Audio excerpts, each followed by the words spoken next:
y ya luego lo paso a quien tenga yo que pasarlo. Ese correo es para mí. O sea, yo soy el que voy a mandarlo a ese correo. Ustedes se las arreglan conmigo.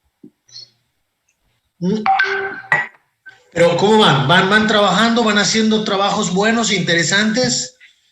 Yo no espero menos de ustedes. De este salón por lo menos espero 2 o 3 ganadores. Ignacio Candia, dime algo, por favor, hijo. Sí, ahí estamos con la idea y bajándola poco a poco, pero pues es medio difícil enfocarlo, A ver, ¿por qué? Ven, cuéntame, hijo, ¿qué onda?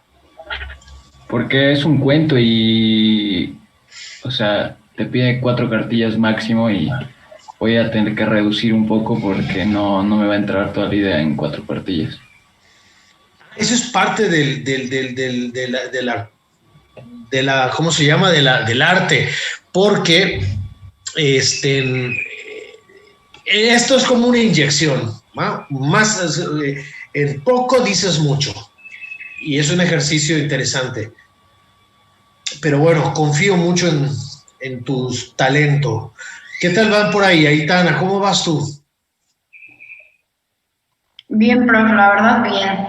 De hecho, o sea, se pueden mandar avances, ¿no? Para que usted los evalúe. Claro, por supuesto, como para retroalimentar. ¿Tú qué vas a hacer?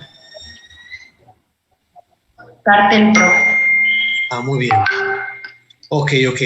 Perfecto, sí, claro, el que quiera, por supuesto que sí.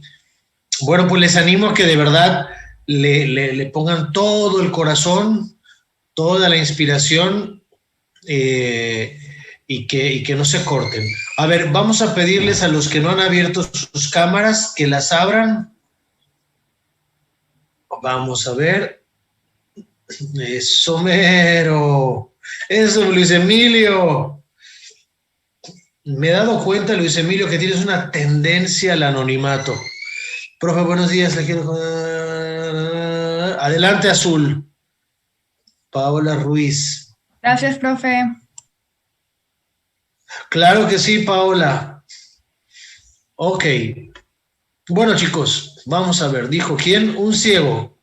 Entonces, ¿quién me puede decir qué vimos la clase pasada? Enrique Rodríguez, ¿estás por allá vivo o es nada más tu imagen y te fuiste a comer unos tacos de cochinita a la esquina?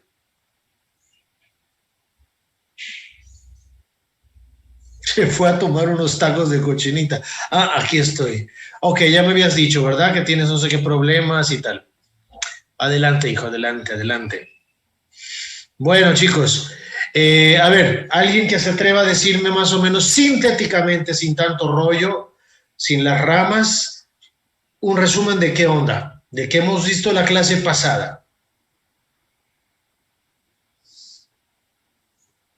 ¡Maravilloso! ¡Excelente! Un punto extra para todos. Venga, chicos, que es para hoy.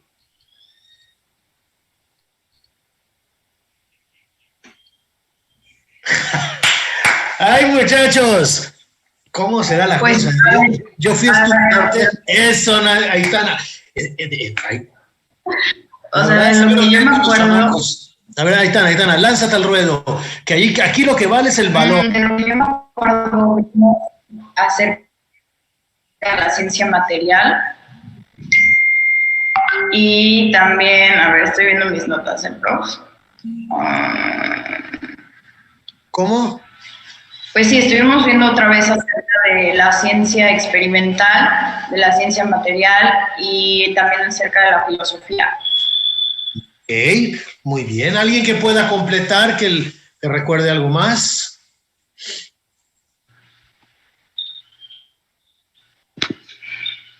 Vimos sobre también, leímos los materiales sobre como qué es lo que distingue al ser vivo, que es la nutrición, el desarrollo y la reproducción y otras características pues que nos definen como ser y que nos distinguen también como ser humanos y como seres animales. Simplemente es un ser vivo. Muy bien, Saúl. 2 más que me digan. Vimos acerca de los grados de edad, que está la sensativa, la vegetativa y la intelectual. Muy bien. Una última que se lanza al ruedo. Luis Emilio Chong, we need you here. Eso, Luis Emilio. Gracias. Uno más.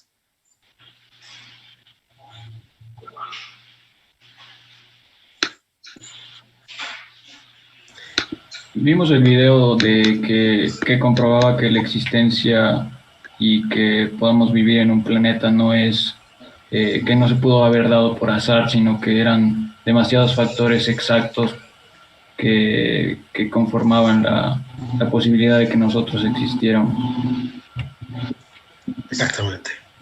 Muy interesante. Bueno, han dado algunas pinceladas de exactamente lo que hemos visto. La primera parte, como recordarán, hablamos sobre el tema de la verdad objetiva, hablamos del alcance de la ciencia experimental, la ciencia especulativa, que podemos encontrar verdades absolutas a partir de premisas verdaderas y utilizando la lógica correcta. Y eso, aunque no tengamos la experiencia física, nos permite encontrar conclusiones absolutamente verdaderas.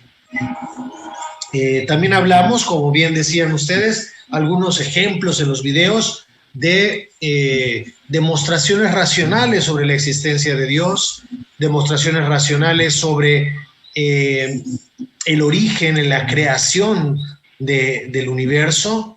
Y veíamos también, por otro lado, que comenzamos a ver los primeros apuntes del archivo número 1, en donde situábamos al hombre dentro de toda la constelación de los seres, ¿no? Comenzábamos diciendo, recordarán, que pueden existir algunos seres que en un sentido muy alargado, en un sentido muy amplio, los llamamos seres, pero en realidad su existencia casi es inexistente. ¿En qué sentido? En cuanto que tienen el ser solo en cuanto que son seres pensados, como los pitufos, como Santa Claus, Mickey Mouse. Ellos no tienen el ser en la realidad extramental, solamente tienen el ser como personajes imaginarios, inventados, pensados. Entonces no podríamos hablar propiamente de que estos seres existen solo en cuanto pensados, pero los que sí existen son aquellos que realmente tienen el ser. ¿Ok? ¿Qué es aquello que existe? Aquello que tiene el ser. ¿Qué es aquello que tiene el ser? Aquello que existe. Existe solo y todo lo que tiene el ser, en alguna de sus maneras. ¿Ok? Si no tiene el ser, no existe. Perfecto, Azul. Bueno, entonces decíamos eso, ¿no? Que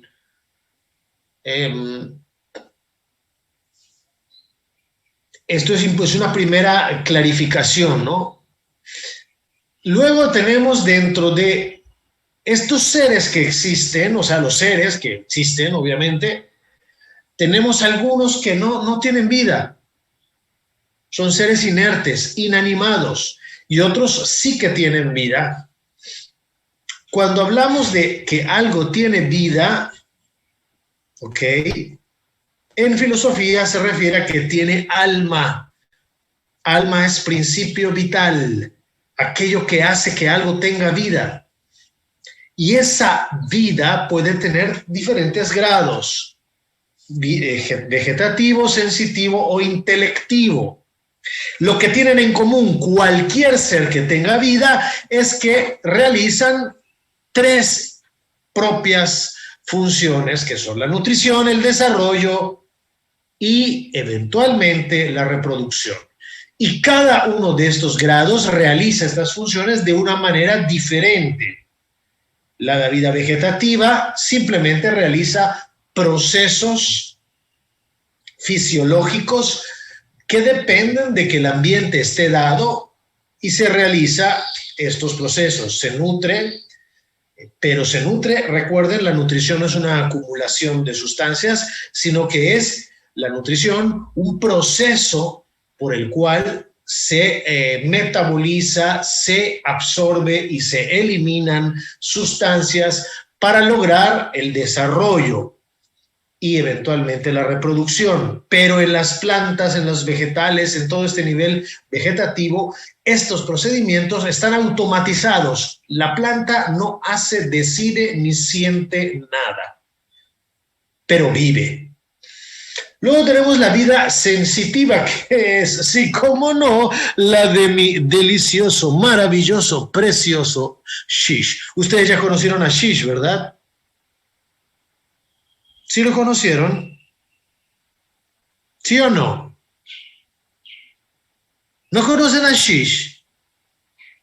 Espérense, por favor. No, Un profe. segundo. Un segundo.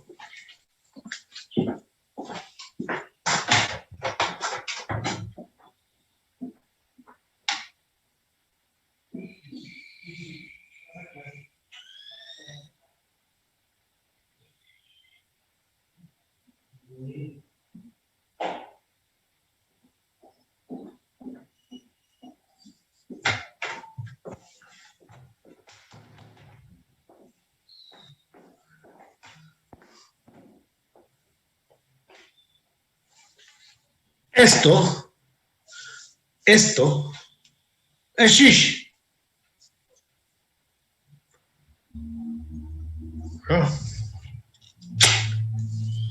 Este perro, que lo ven acá, que es una criatura maravillosa, chistosa. Fíjense que este perro tiene 15 años. ¡15 años! O sea, cuando él nació tú tenías 3 añitos, más o menos. Y lo tengo desde que viví yo en Mallorca. En Mallorca lo compré y cuando me vine a vivir en el 2016, bueno, yo en Mallorca empecé a vivir en 2005. En el 2006 lo compré y en el 2008 cuando me regreso, me vengo a vivir a Mérida, o sea, yo soy de Mérida, pero regresé, lo traje, no tuve corazón para dejarlo ahí. Me costó más traerlo a él que traerme a mí. Y bueno, pues Shish vino conmigo desde ese entonces y aquí está. Y claro, es un fiel compañero. La verdad es que ya está muy viejito, ¿no? Muy viejito, ¿no? Profe, ¿por qué se llama Shish? Pues porque es el Shish de un perro. O sea, no llega a ser ni de perro. O sea, esto es un Shish. Ve qué tamaño tiene. No llega a ser un perro en forma. Es el Shish. No, claro que sí, le hago un montón de bullying, pero el pobre aguanta. Bueno, este es Shish. Esto es Shish. Ahorita está así medio como cabizbajo, porque lo levanté, estaba durmiendo. Bueno, tiene 16 años. Las estadísticas juegan en su contra, según el promedio de vida de los perros. Pero bueno, mientras tanto, aquí está, cumpliendo su función. ¿Y cuál es su función? La de relajarme. No tiene ninguna otra razón de ser que eso. No es cierto. Es muy bonito, ¿verdad? Bueno, ok. ¿Por qué les hablaba de Shish? Porque Shish, a diferencia de las plantas, además de que realiza acciones fisiológicas, fisicoquímicas, él siente. Él tiene vida sensitiva, es decir, no solamente se alimenta, él siente hambre y busca comida, él siente sueño y busca descansar, él tiene desarrollada la capacidad afectiva y cuando me ve se deshace, bueno, a veces no, a veces huye. Ok, lo voy a dejar afuera porque si no ya es tortura.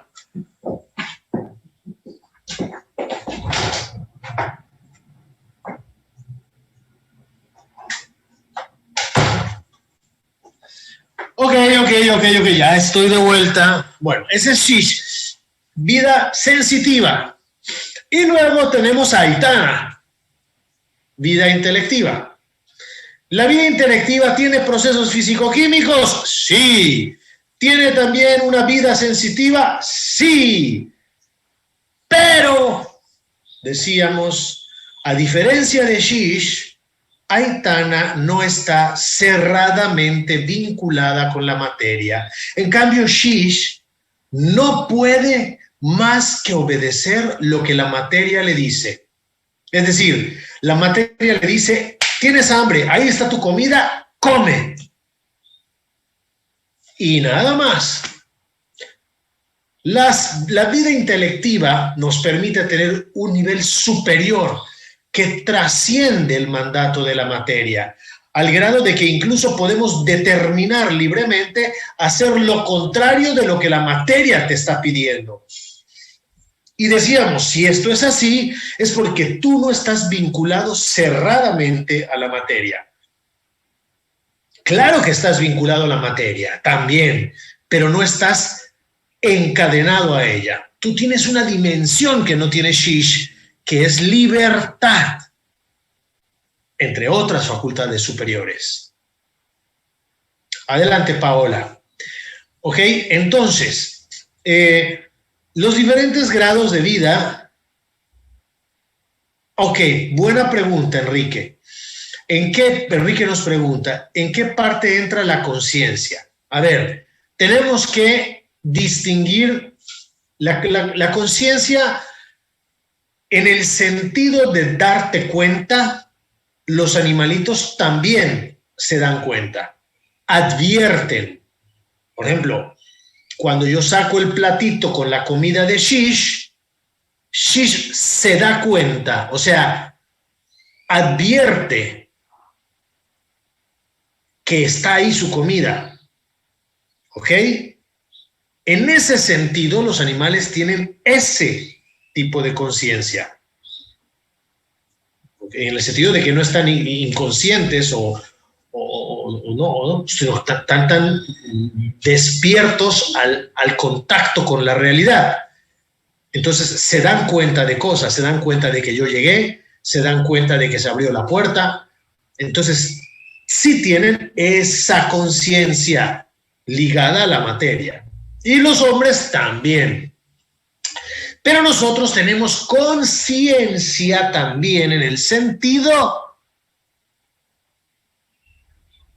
de distinguir, diferenciar, entender el bien, el mal, cómo estoy yo frente al bien y frente al mal. Ese nivel de conciencia, que es un grado espiritual porque no surge de la materia. En cambio, en Shish y en nosotros, el otro tipo de conciencia surge de la materia. Surge de la materia. El hecho de que yo me dé cuenta de algo es porque, ahorita lo vamos a ver en los apuntes, cuando entremos en el tema del conocimiento sensible. Mis sentidos son impactados por un estímulo que le es propio. Y ese sentido se activa y capta. Y manda una señal al cerebro que me hace que hace que me dé cuenta de eso. Esto lo hace Shish también. Lo que no puede hacer Shish es reflexionar sobre sí mismo, tomar responsabilidad de sus actos y distinguir el bien del mal. Porque para empezar, como él no es libre, en él no existe el bien y el mal. Shish jamás podrá tener un juicio ético. Nunca se podrá decir de Shish es malo o es bueno. Para que tú digas de algo, bueno, de alguien es malo, es bueno, tiene que existir la libertad. ¿Ok? Entonces, conciencia en el sentido de advertir la tiene Shish. Conciencia en el sentido de reflexionar sobre uno mismo, su responsabilidad del bien y el mal, solo la tenemos las personas.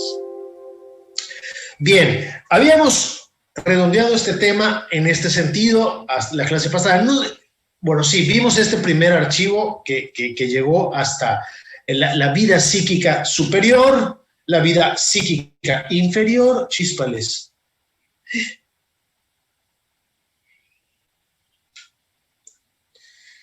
Madre mía, se manchó. Ujú. Ya, ok. O sea, no es porque, digo, me importe mucho mancharme, es que mm, ah, Shish tiene un problemita y está sangrando. Entonces, se manchó esto. No sé si se alcanza a ver, no se alcanzará. Es un poquito, ¿verdad? ¿Lo ven? Es sangrita de Shish. Entonces, tiene que tener revisión médica. Bueno, eh, ¿qué estaba diciendo? ¿Me puede recordar alguien? Ok, esto vimos hasta la clase pasada. ¿De acuerdo?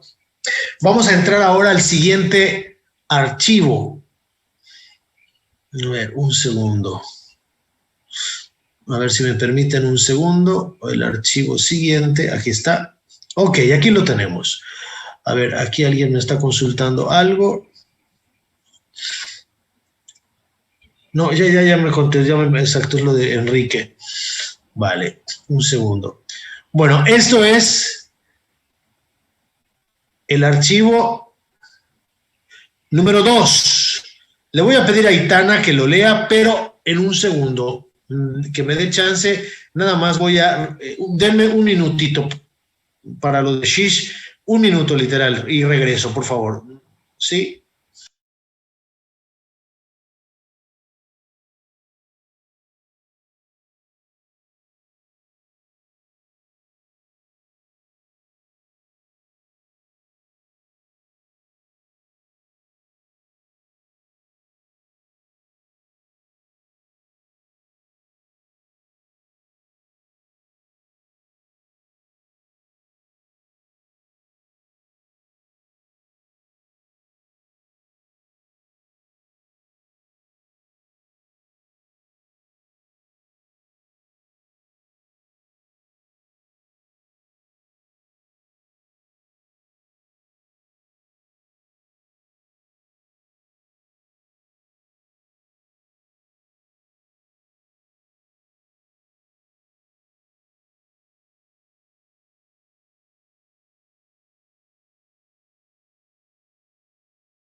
Ejo, aquí estamos. Discúlpenme, chicos, perdonen. Ahora sí, vamos a comenzar. Aitana, ¿nos puedes ir leyendo este primer...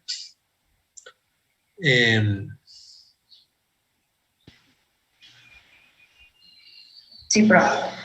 Ok. La unidad del conocimiento humano en los... ahí, profe, o sea, desde lo de arribita, ¿no? Sí, así es. En la vida psíquica... En la vida psíquica se produce un fenómeno... Un segundito, nada más. Ok, sí, perdón. Ok. Sí, vale. Perdona. No, no se preocupe. En la vida psíquica se produce un fenómeno importantísimo, el conocimiento. El hombre y el animal son seres cognoscentes. Pueden advertir que en su entorno existen realidades que les impactan, que interactúan con ellos y en relación con esas realidades ambos reaccionan, hombre y animal, y toma decisiones libres solo el hombre. Vamos a centrarnos en el evento cognoscitivo humano. ¿Cuál es la definición de acto de conocimiento o evento cognoscitivo? Podría haber muchas. Podríamos decir que conocimiento es el acto por el cual alguien advierte la presencia real, material o inmaterial de otro ser. Conocer es un darse cuenta. ¿Le puedo bajar, por favor? Gracias. Si el evento cognoscitivo es un darse cuenta, lo importante es que en el acto de conocimiento humano se contienen 4 elementos. El sujeto cognoscente, quien conoce el alguien, yo, tú, él. El objeto conocido, lo que el sujeto conoce, el otro ser, y que puede ser otra persona, animal o cosa. La operación cognoscitiva, lo que el sujeto cognoscente hace para advertir su objeto conocido, ver, oír, pensar, etc. Y la representación, lo que permanece en la mente del sujeto, como recuerdo o como idea, una vez que la operación cognoscitiva ha concluido. Este último elemento reviste importancia porque según la representación mental que se forme, el hombre y el animal reaccionarán y solo el hombre tomará decisiones libres. ¿Lo captas? Al leer en la compu... Un segundito, a ver. Gracias, Aitana. A ver, vamos por partes entonces, para ir captando bien lo que hemos estado hablando. Estamos hablando de el conocimiento humano sensible, los sentidos externos, ¿ok? Este nivel del que estamos hablando se da tanto en las personas como en los animales. Es un advertir algo real. Esta advertencia o este darse cuenta de algo real lo tienen tanto los animales como las personas. Frente a ese contacto con ese algo real, se desarrolla en la persona, en la persona o en el animal, una reacción, ya sea de atracción, ya sea de escape o de indiferencia,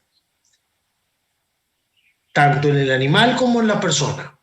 La diferencia es que en el animal esta reacción es inmediata. Tiene el impacto, surge la reacción, inmediatamente la acción. Siento hambre, veo la comida y como en un animal. Este proceso en el hombre tiene un elemento que no tiene el animal, que es la elección. Entonces el hombre también puede advertir que ahí está su comida, siente hambre, puede comerla, pero elige comerla o no comerla, o comerla después, o compartirla. Hay una gama de posibilidades que entran dentro de esa libertad que los animales no tienen. Cuando tú ves que, por ejemplo, un pajarito está alimentando a sus polluelos, uno diría, qué ternura. No, no es ternura. Bueno, sí es ternura, pero no lo es. ¿En qué sentido? En que eso es, gracias Aitana, que significa que ese acto que nos puede enternecer porque lo humanizamos, en realidad es un instinto. Es decir, ese pájaro no está eligiendo tiernamente alimentar a los hijos de sus entrañas. No, ese pajarito tiene ahora sí que el programa, la aplicación, el chip que le obliga a buscar alimento para la prole. Y lo hace con el mismo impulso con el que come cuando tiene hambre, cuando hace del cuerpo, cuando defiende a sus crías. O sea, son instintos. Repito, que también el hombre los tiene, pero en el caso del hombre se mete algo que es la libertad. ¿Ok? Un animal, por eso decíamos, no puede tener ni mérito ni culpa, porque tiene solamente impulsos y en función de esos impulsos físicos actúa. En cambio, en el hombre hay posibilidad de mérito y posibilidad de culpa porque existe la libertad. Si un hombre no tuviera libertad o su libertad estuviera coaccionada, su culpabilidad tampoco sería atribuible. Imaginemos una persona que tiene un trastorno de esquizofrenia y que ve a las personas que utilizan camisa roja como si fueran dragones y las empieza a matar. Es algo que está muy mal, matar a otra persona, pero él no puede hacer otra cosa porque tiene una condición que afecta gravemente su percepción de la realidad y por lo tanto sus elecciones están mal porque están en función de una realidad irreal, valga la redundancia. Entonces esa persona, ese esquizofrénico, no hay que meterlo a la cárcel, hay que llevarlo a un tratamiento psiquiátrico, aun cuando haya hecho algo tan malo como puede ser matar personas. ¿De acuerdo? Entonces, esto es importante tomarlo en cuenta porque donde hay libertad hay posibilidad de mérito y posibilidad de culpa. Si no hay libertad o hay una libertad coaccionada, entonces la responsabilidad puede llegar a desaparecer o incluso o atenuarse o agravarse. ¿Ok? Dependiendo, porque en el hombre, la persona, sí hay todas las condiciones que escapan a la materia. Por eso nosotros no pensamos que el hombre está predeterminado. Sí puede tener influencias del ambiente, de la formación, de la cultura, pero son influencias. Las influencias no determinan.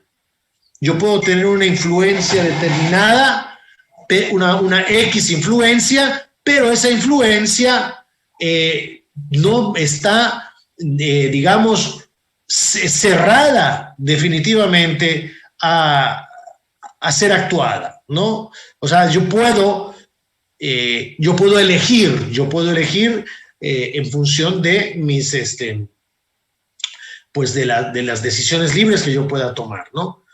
Ahora, sí es verdad que la influencia tiene su papel. Bueno, vamos a ver, entonces aquí tenemos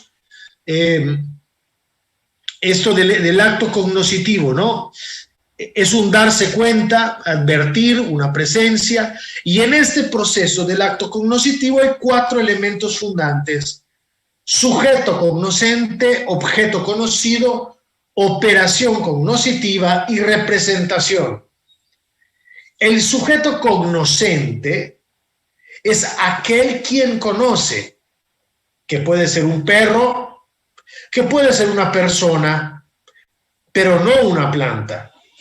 Las plantas no pueden conocer.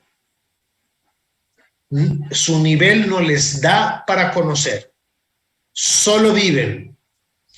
Un animal conoce. Una persona conoce, aunque de diferente manera. Porque el conocimiento del animal es un conocimiento limitado por la materia, y el conocimiento de la persona, lo veremos, Es un conocimiento que también cuenta con lo material, pero lo trasciende. Luego tenemos la operación cognoscitiva. ¿Ok? ¿Qué es lo que se necesita para realizar una operación cognoscitiva? Los sentidos externos, que son por donde entra la información. Mi vista, oídos, olfato, gusto, tacto, a través de estos sentidos externos que tienen terminales nerviosas, se ven impactados por el estímulo que le es propio. Repito, el estímulo que le es propio. Yo jamás voy a tocar un color. Tampoco voy a ver el sabor dulce. Cada órgano se refiere a un sentido y tiene un objeto que le es propio. Los ojos son el órgano del sentido de la vista y que es estimulado por lo visible, no por lo audible. ¿Ok? De tal manera que yo veo lo visible, oigo lo audible, toco lo tocable, gusto lo degustable, pero nunca oigo lo audible, toco lo degustable, no. ¿Ok? Entonces, con esa operación cognoscitiva a través de los sentidos externos, que también lo hace el animal, me formo una representación de lo conocido, sin nombrarla. Tengo una representación cuando conozco por primera vez este objeto. Mis sentidos entran en contacto con este objeto, ¿ok? Y al entrar en contacto con este objeto, se ponen en acto los sentidos que puedan captar. Por ejemplo, mi tacto toca, mi vista ve. Si tuviera esta taza un olor, mi olfato sentiría el olor. Como no emite ruido, mis oídos no aportan. Pero con los elementos que sí pude conocer esto, yo hago una representación de esto. Y esto que yo acabo de decir, lo hace también un animal. Veremos más adelante que en el animal simplemente se queda la representación de esto, pero nada más. En cambio, en mí, además de quedar esta representación, entiendo qué es. Entiendo. El animal no entiende. El animal representa esto, lo reconoce, lo advierte, pero no sabe qué es. Por lo tanto, no lo usa en función de lo que es. Porque no sabe qué es. Yo sé que esto es una taza y me puedo preparar café o me podría preparar incluso un té, o aunque es muy pequeñita, en algún momento, si no tengo un vaso, que sé lo que es un vaso, aquí puedo servirme agua, a lo mejor más veces para poder saciarme. Todo esto es porque yo entiendo y el animal no entiende. Pero sí tenemos la representación, que es el fruto de ese haber entrado en contacto. Bueno, este tipo de conocimiento sensible o empírico, o sea, porque parte de la experiencia, es común al hombre y también al animal. Más adelante veremos el conocimiento intelectual, que este conocimiento ya no lo comparte el animal con el hombre. El conocimiento intelectual es solo propio del hombre. Y luego hay un otro conocimiento sobrenatural, ¿ok? Que es de otra dimensión, tiene otro proceder y otro modo de experimentarse. Vamos a ver los dos primeros que todos los antropólogos, sean religiosos o no, aceptan porque son naturales. Recuerden que un antropólogo no puede aceptar lo que no está dentro de sus territorios. No es que lo rechace, simplemente que no tiene el alcance para afirmar o rechazar el conocimiento sobrenatural. El antropólogo juega las cartas que tiene, es decir, la experiencia sensible. Cuando hablamos de lo sobrenatural, estamos en un nivel de una experiencia que no es sensible, captable. Podemos ver efectos físicos, pero su origen no es los sentidos externos. Por eso la filosofía no puede entrar a desarrollar lo que es el conocimiento sobrenatural. Pero tampoco puede la filosofía decir, como yo no la abarco, no existe el conocimiento sobrenatural. Que es lo mismo que decíamos la ciencia empírica, que dice, bueno, como yo no puedo tocar a Dios, pues no existe. La filosofía tampoco puede tocar a Dios, pero con la razón puedo entender que Dios tiene que existir. ¿Ok? Ahora, el conocimiento sobrenatural, precisamente porque es conocimiento, requiere de un proceso experimental en el caso del conocimiento físico y también experimentar, pero de nivel místico, que ahí ya escapa a la filosofía. No sé si me estoy explicando. Para que yo tenga una experiencia sobrenatural, también tiene que haber un advertir algo. La diferencia es que cuando es el conocimiento intelectual, estoy advirtiendo algo que está realmente presente en el mundo físico, de una manera u otra. Pero en la experiencia sobrenatural, yo advierto algo que no está en el mundo físico. Por tanto, ese conocimiento no entra por los sentidos, porque los sentidos solo captan lo sensible y lo sensible solo puede ser lo que pertenece al mundo físico. ¿Ok? Sin embargo, la experiencia sobrenatural puede tener un efecto de coletazo en los sentidos. Una experiencia mística sobrenatural puede generar una segregación de serotonina o de endorfinas o de adrenalina, o me puede hacer sudar, o me puede hacer temblar, porque estoy teniendo una experiencia cuyo origen no es material, pero que como yo soy cuerpo, y soy yo el que tiene esa experiencia sobrenatural, mi cuerpo, que es unido intrínsecamente al espíritu, reacciona. Pero no es mi cuerpo el que está entrando en contacto con eso. Porque mi cuerpo físico solo puede entrar en contacto con lo igualmente físico.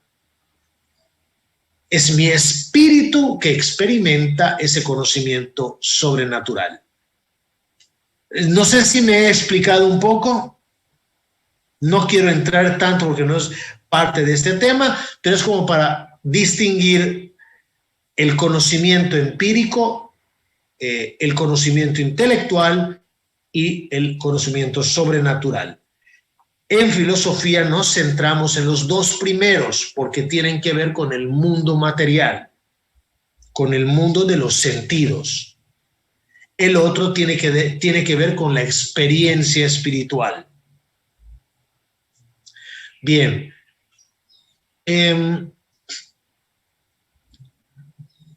Bueno, tenemos aquí también las operaciones cognitivas que decíamos que son las que corresponden a los sentidos.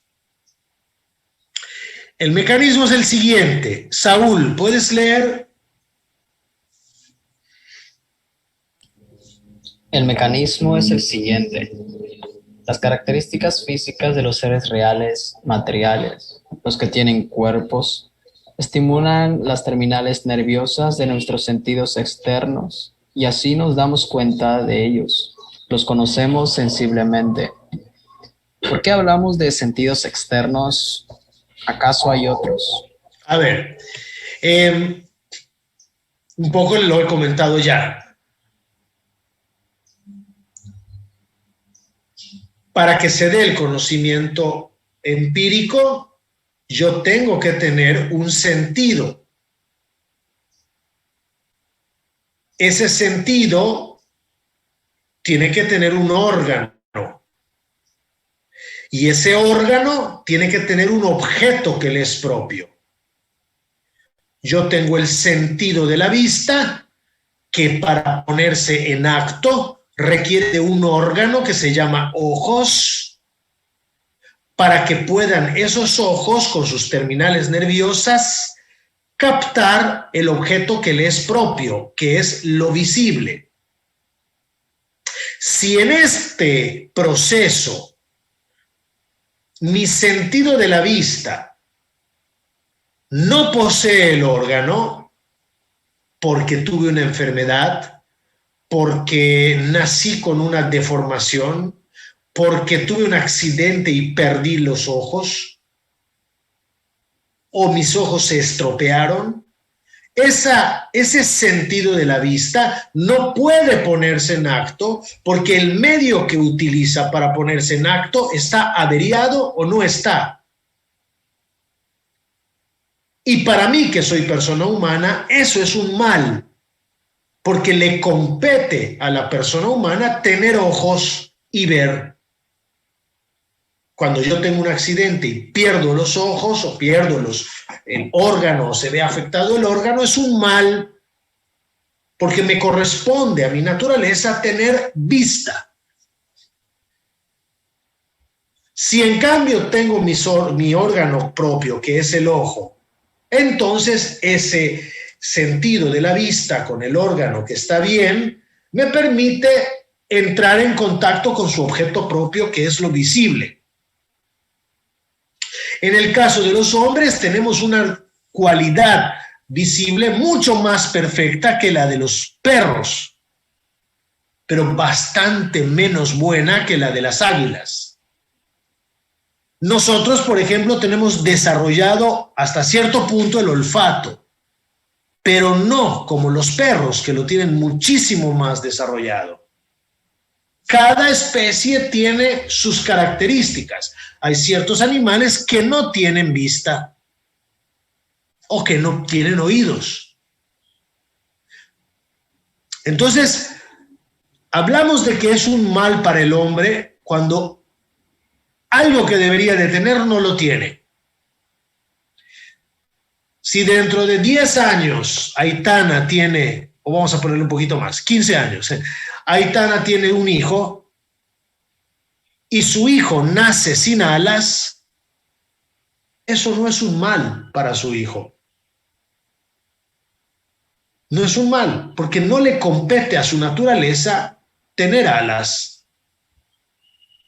Pero si tú tienes un pajarito y por alguna razón uno de sus polluelos nace sin alas, eso es un mal para ese pájaro, porque le ha sido privado un bien debido.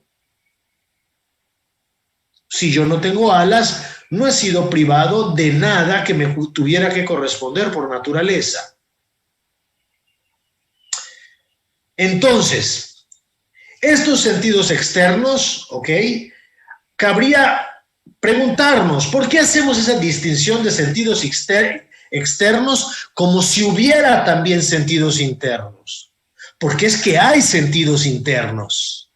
De hecho, los sentidos son 9.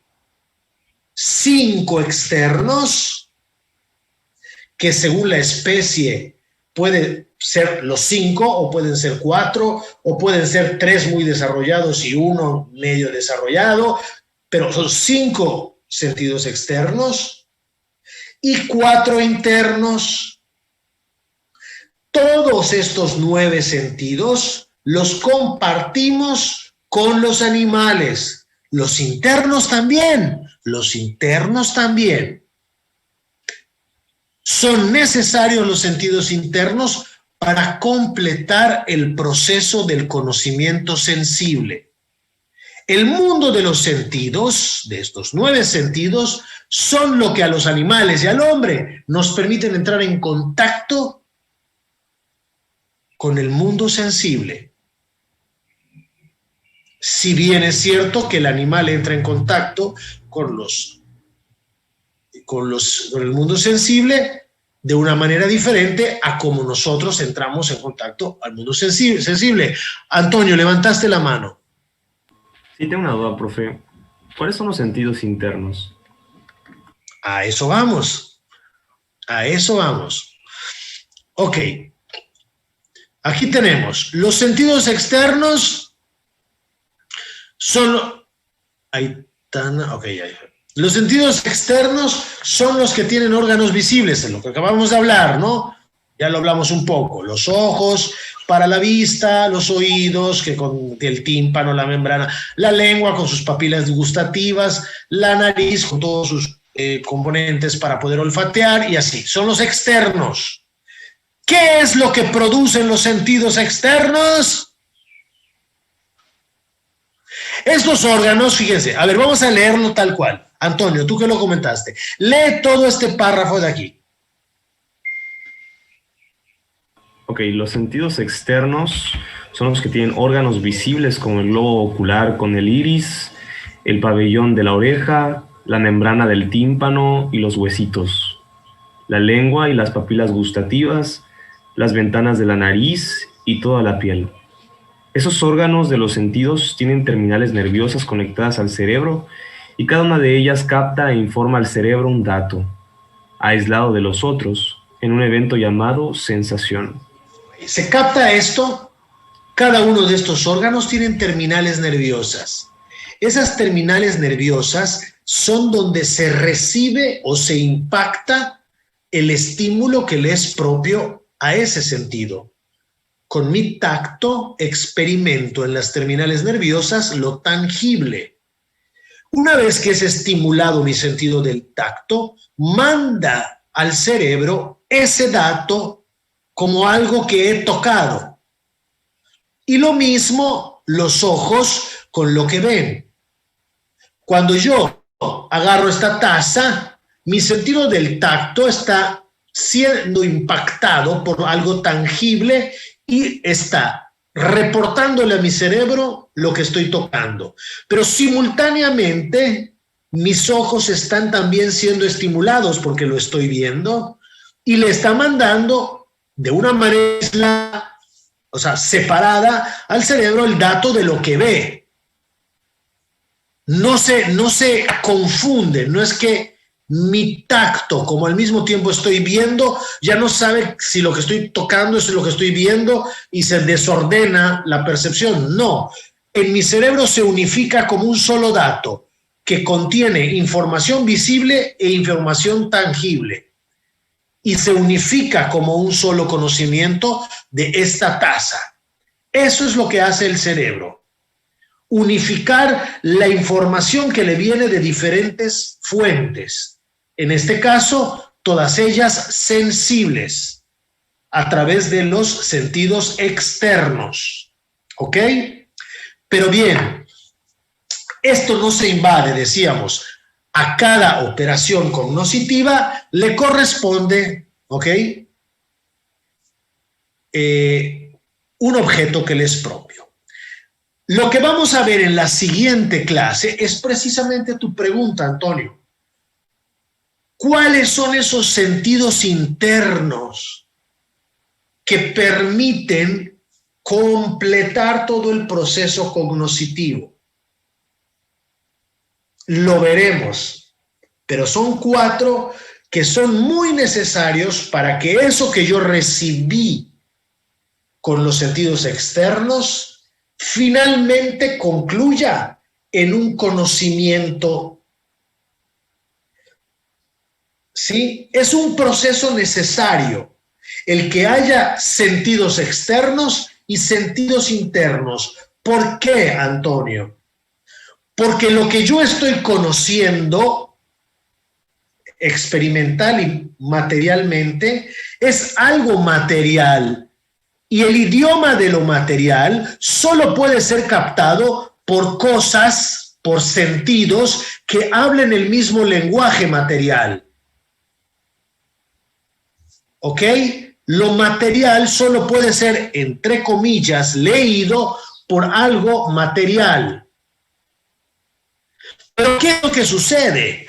Que esta taza, yo no me la meto en el cerebro para conocerla, sino que a través de los sentidos internos, digamos así, traduzco en un lenguaje apto para el cerebro lo que la taza es. Mi punto de partida es la materia y yo tengo elementos en mi cuerpo materiales que hablen el mismo idioma de la materia. Pero como el conocimiento se da en el intelecto, pero partiendo de la materia, se da en la mente, se da en el cerebro, entonces yo necesito también ciertos mecanismos internos que hagan que eso que yo toqué, de alguna manera, obviamente inmaterial, entre en mi conocimiento. Si no, yo no podría advertir con mi cerebro algo. Y esto es importante, muchachos, porque hay ciertas filosofías que rompen el contacto de la realidad externa con el mundo de las ideas. Mientras para algunos filósofos este proceso es un muro que nos impide contactar la realidad, nosotros sostenemos que es un puente que nos lleva a la realidad. Realmente estoy conociendo una taza a través de un procedimiento que parte de la experiencia material, pero que continúa a través de los sentidos internos hacia un conocimiento inmaterial.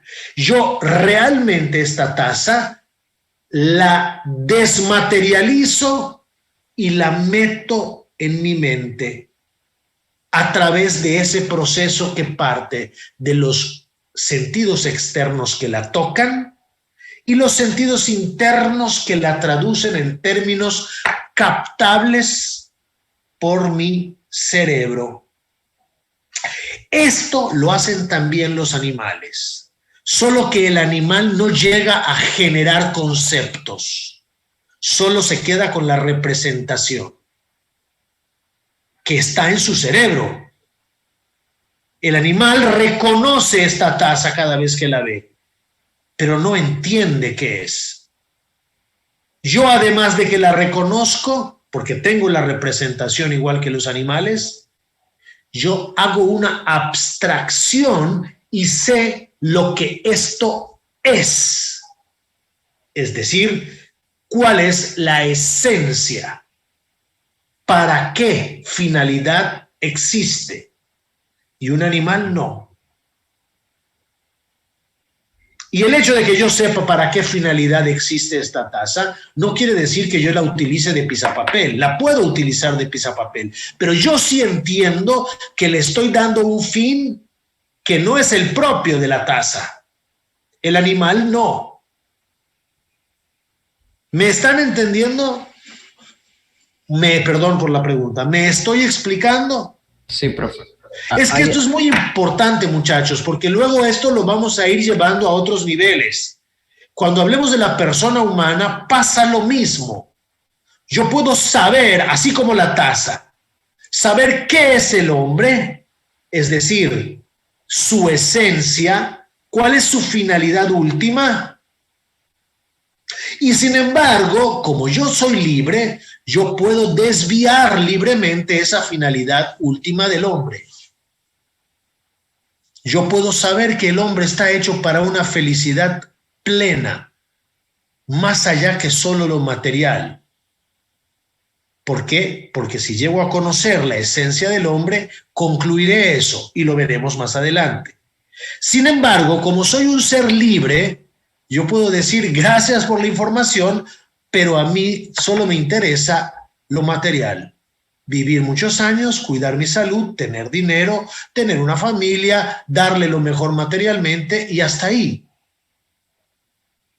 Lo podemos hacer porque somos libres. Adelante, Enrique.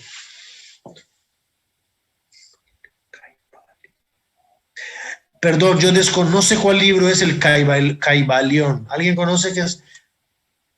¿Kibalión o...?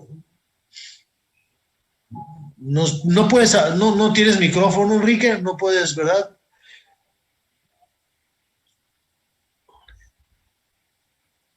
Hay muchos libros que hablan de principios, Enrique, muchísimos. Por eso es importante entender las diferentes filosofías que hay. Las filosofías idealistas, como decía hace un momento, ¿qué es lo que hacen? Rompen el contacto con la realidad. Yo no conozco la cosa, yo solo conozco la idea de la cosa. ¿Qué es la cosa? No lo sé. Cuando yo conozco esto, el idealista dice, lo que estoy teniendo en mi mente es la idea de esto, pero no necesariamente esto corresponde a mi idea. Hay una ruptura. Esto es material y mi mente no puede recibir lo material, solo las ideas. Por lo tanto, mi mente inventa ideas y las nombra taza. Pero si esto realmente es una taza, yo no tengo manera de saberlo. ¿Por qué? Porque la corriente idealista segrega la materia de las ideas. En cambio, la corriente realista, que es la que sostenemos, decimos, no es una segregación, es un puente. Mi intelecto requiere de este procedimiento para esto que es material, abstraerle lo que esto es y mi mente capta lo que esto es. O sea, digamos así, lo desmaterializa para tener el lenguaje propio de la mente, porque no puedo meter esto en la mente. ¿Ok? O sea, desmaterializo para traducirlo. Es como que esto hable chino y mi mente hable árabe. Y aquí está escrito en chino taza, pero mi mente solo capta en árabe taza. Imagínate que en árabe taza se dice ja, y en chino taza se dice chanchunchín. Si yo tengo chanchunchín y jajaja, pues no hay manera de hablar. Resulta que yo tengo un intérprete que en lugar de ser una barrera es un puente. Y este intérprete hace el procedimiento de decir chinchunchín, chinchunchín, jajaja. Y entonces yo estoy conociendo que chinchunchín y jajaja se están refiriendo a la misma realidad. Los agnósticos en parte caen en esa relación con respecto a Dios. No sé qué es Dios, no lo niego ni lo afirmo. Como no tengo la experiencia física de Dios, soy agnóstico. El ateo, a diferencia del agnóstico, niega. ¿Por qué? Porque su punto de partida es solo lo material. Si no es material, no existe. Puesto que Dios no es material, luego entonces Dios no existe. Pero la premisa mayor es falsa. Es una afirmación gratuita. No solo existe lo material. Muchas cosas existen que no son materiales. Por ejemplo, la lógica, las matemáticas, el número 7, la conciencia, la libertad. Yo puedo ver efectos de la libertad. Yo puedo ver actos libres. Pero la libertad existe. De igual manera, yo puedo ver elementos espirituales que tú realizas, el ejercicio de tu libertad. Las creaciones que ustedes van a hacer para Es Posible Pensar me están diciendo, soy un ser espiritual. Ningún animal hará jamás una obra de arte, ni una obra, por muy pobre que sea, ni un animal. No, maestro, yo ya vi en YouTube unos elefantes que pintan. Evidentemente, podemos condicionar al animal para que haga movimientos que representen líneas que para nosotros humanos tienen sentido, pero para el animal no. El animal no está pintando nada. Él está entrenado para mover la trompa hacia arriba, luego mover la trompa hacia un lado y luego te dirá, mira, es un pintor. Los animales no pueden crear cultura, no pueden crear música, porque no tienen espíritu. El hombre, y cada una de las cosas que ustedes van a hacer en Exposible Pensar, es una manifestación de su espiritualidad. ¿Requieren de la materia? Claro. Necesitan el cerebro para expresar esa inspiración. Recuerda que el cerebro te dice cómo vas a realizar tu canción, pero no te dice por qué realizaste esa y no otra canción. Tu cerebro es necesario para que puedas dibujar tu cartel o diseñarlo en tu computadora. Y no solo tu cerebro, tus manos y lo que quieras, tu vista. Pero ¿de dónde surge esa inspiración de ese cartel? Eso no te lo puede decir la materia.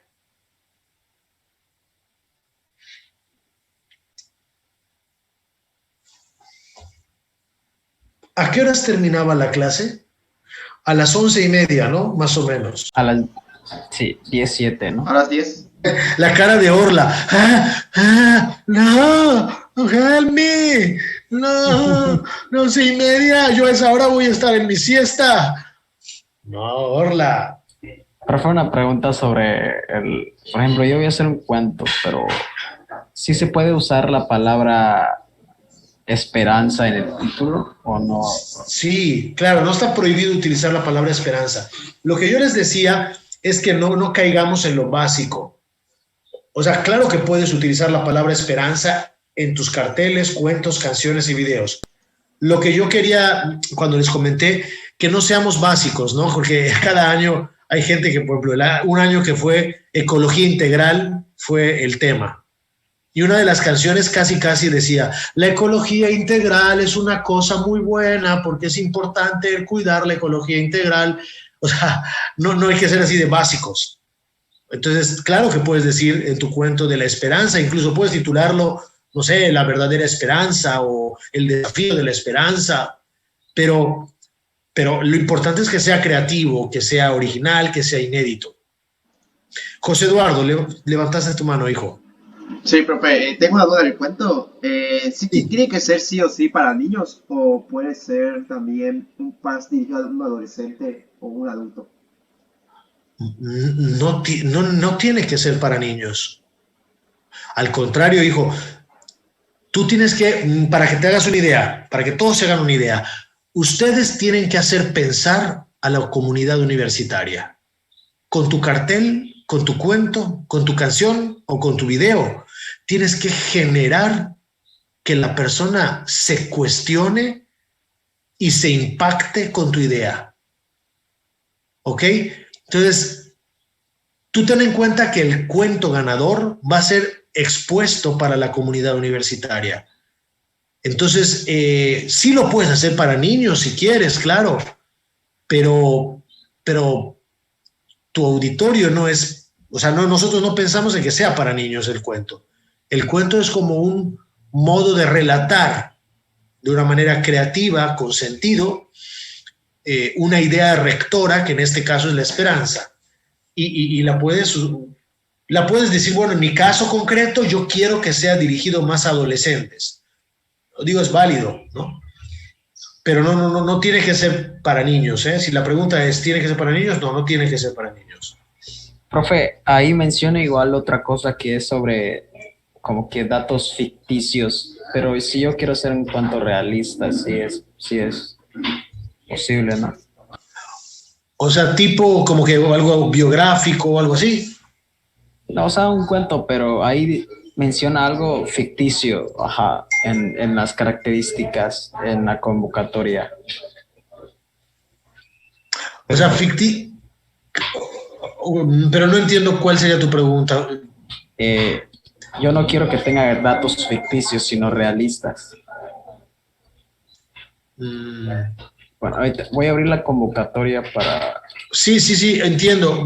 El tema o sea, hay que distinguir, no se trata de un relato histórico que sucedió. Hombre, tú puedes utilizar como datos realistas. Esto sucedió en la ciudad de Mérida, no sé, en 1981, pero la historia tiene que ser inventada. No puedes relatar a lo que sucedió. Ah, no, sí, claro, pero como que O puedes darle... utilizar, o puedes utilizar un dato real, por ejemplo, en el tiempo de la pandemia del 2020, del año 2020 en la ciudad de Mérida, o sea, cosas que pasaron realmente, pero que tú dentro de ese contexto metes tu historia. Ajá, como que da la exageración, pero sin datos ficticios. Eso es lo que yo quiero. ¿Cómo? ¿Cómo que darle exageración? Porque aquí dice un cuento es la narración breve y sencilla de una historia imaginaria. Exacto, la historia es imaginaria, porque si no fuera imaginaria sería un relato de un hecho histórico o de un suceso o de una biografía. Lo que se trata es que tú inventes una historia, que tú puedes recurrir a elementos reales, una ciudad, un tiempo, una guerra, alguna cosa así. Eso es diferente, Ah, ok, ¿no? O ok. sea, por ejemplo, tú quieres contextualizar tu historia inventada por ti en el año de la pandemia que sucedió en el mundo entero en el año 2020, o la quieres situar dentro del contexto de la Segunda Guerra Mundial y vas a utilizar ciudades reales, situaciones reales, pero la historia es inventada para manejar el concepto de, ¿ok? ¿Sí? ¿Sí se entendió, Saúl? Sí, profe, sí, entendí. Gracias. Ok. ¿Alguna pregunta? Nada más. En el video tiene que ser como el que mostró, como animado, o tengo que... Ah, el video. Yo les mostré un ejemplo de video que en ese caso concreto era una animación digital, pero no tiene que ser animación digital. Puedes utilizar la técnica que quieras. Ya les digo, hubo un año que utilizaron slow motion, que es así, fotografía, fotografía, fotografía, fotografía, y al final todas las fotografías van dando el movimiento, ¿no? Eran muñequitos de plastilina. Lo que pasa es que lo hicieron re mal porque cada movimiento que hacían deformaban el muñequito. Entonces, cuando tú veías el slow motion, veías el muñequito horrible, ¿no? Entonces, pues digo, si no tienes esa técnica, mejor no la hagas. Lo puedes hacer así, en vivo y a todo color, ¿no? De que, hola, Jorge, ¿cómo estás? ¿Ya viste que hay que tener esperanza? Y el otro, sí, hay que tener esperanza. Si quieres actuar, actúa. ¿Ok? De hecho, la mayoría son actuados. La gran mayoría son actuados. Algunos son, lo que sí no, ahora como decimos aquí en México, lo que sí no es, o sea, esas aplicaciones donde salen ya personajes prefabricados y tú simplemente agarras ahí la historita te la dan y tú le vas metiendo sus letritas, ¿no? Eso no se vale. ¿Ok? Porque hay muchos que de repente descargan aplicaciones de esas con las que se pueden hacer monitos y entonces tienes tu caricatura ya básicamente hecha. ¿Estamos bien? Y profe, Okidoki, chicos. podemos mandarle como que un avance de lo que ya hicimos para que... Sí, de hecho me acaba de mandar Antonio Sarlate el suyo, lo voy a revisar. A su correo, ¿no? A mi correo, o como les quede bien. Está en el Brightspace su correo, ¿no? Te lo doy si no lo está en el Brightspace. Mejor. O sea, lo voy a poner aquí en el chat, creo que ya lo puse, pero lo voy a poner en el chat por si Carla Escalante quiere entrar. A ver, voy a ponerlo para todos. Ahí va, mi correo electrónico es...